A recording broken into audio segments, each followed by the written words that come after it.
बेंगलोर में जब शिविर हुआ था तो वहाँ मैं भी 3-4 दिन रात में 2 बजे जाता था बैडमिंटन खेलने। 2 से 4 बजे तक बैडमिंटन खेलो, उसके बाद 4 बजे भी जाओ तो कोई ना कोई कॉफ़ी शॉप खुली होती थी रात में 3-4 बजे। वहाँ अपना बैठ के चाय कॉफ़ी पियो, ब्रह्म मुहूर्त में सो जाओ।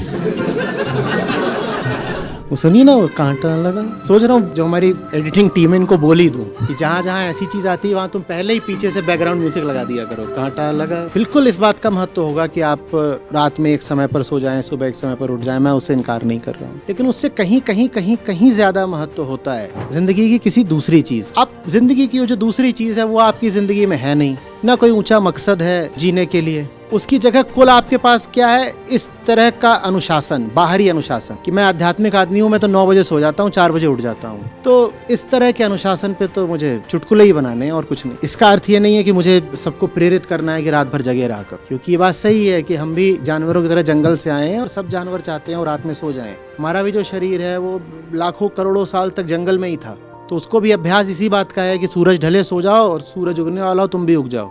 आप जब उसके विपरीत जाते हो तो उस शरीर पर उस बात का बोझ तो पड़ता ही है। लेकिन मैं ये भी कह रहा हूँ कि शरीर पर बोझ ले लेना कहीं बेहतर है मन पर बोझ ले लेने से। मेरे जैसे लोगों के लिए तो ज्यादा सही समय काम करने के लिए भी, पढ़ने के लिए, कुछ भी करने के लिए रात का ही रहता है। कहाँ दिन में बैडमिंटन खेलने जाऊँ? भारत की धूप देखो और धूल देखो। और अगर मैं अकेले होकर के कुछ पढ़ना भी चाहूँ, चुपचाप ध्यान में बैठना भी चाहूँ, तो कामकाजी आदमी हूँ, पूरी एक संस्था है, लोग आते हैं दिन भर, कोई ये पूछ रहा है, कोई वो पूछ रहा है, 12-1 बजे तक तो फुर्सत ही नहीं है।